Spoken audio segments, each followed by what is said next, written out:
Hello, hello, hello. Welcome back to the Rules of Thinking with Richard Templar. We're going over rule number 10. If you've seen the video before this, you know I got you. Thank you. And let's go. So, be flexible. Why do engineers use steel and not iron as a structural frame for buildings? Iron is really strong after all, but steel has one crucial advantage. It's flexible. It doesn't snap because it can bend. Indeed, it can be quite disconcerting being at the top of a tall building as it sways in a high wind, but that swaying is the reason it doesn't break. Steel, you see, is resilient. Listen, oh my days. Like, I'm actually wearing the t-shirt of doing the edge walk on the top of the CN Tower, right? The CN Tower in Toronto, Canada. I think it's their tallest building. And it's got like a needle coming out at the top, right? And like a little bubble, yeah? And you can walk out onto that bubble. There's like a metal grill about the width of a pavement, yeah? And you're attached by rope to this like rail overhead, yeah? And you can look over. One of the scariest things I've ever done. Mad.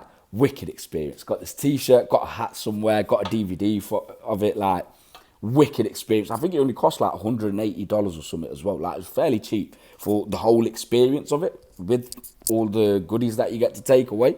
So definitely recommend that if you're ever in Toronto. All right. In scientific terms, resilience in materials means their ability to spring back into shape, their elasticity. But we're no different. We need a degree of elasticity to help us to bounce back in the face of adversity or high winds.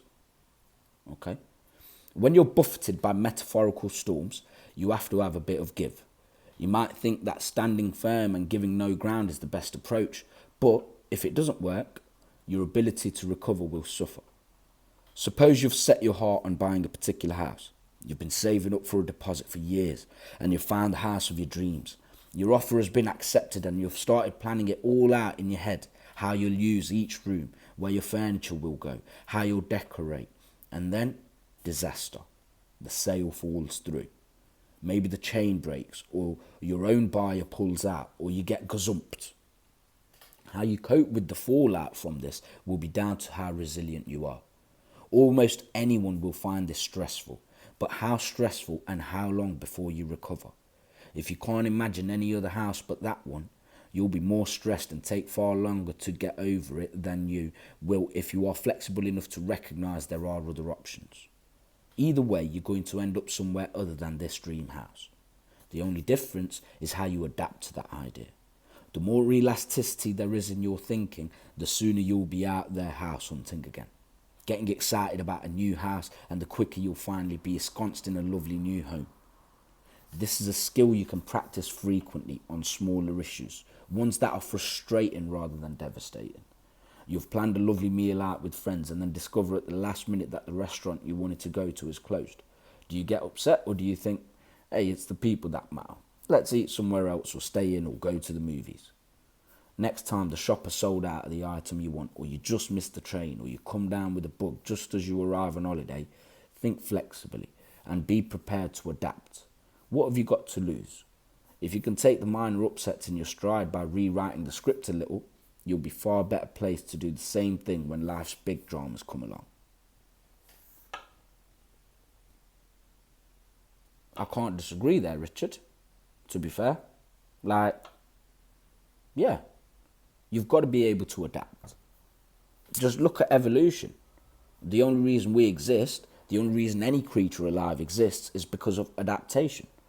Because you learn fast and you apply quicker.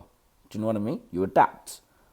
Life's constantly changing. The world's constantly changing. Like, you can either give in to the fear of change and try and like remain firm and unchanging, or you can just evolve and grow and level up. So the moral of the story: resilience in materials means their ability to spring back into shape, their elasticity. Cool. Be elastic. All right. Thank you for watching.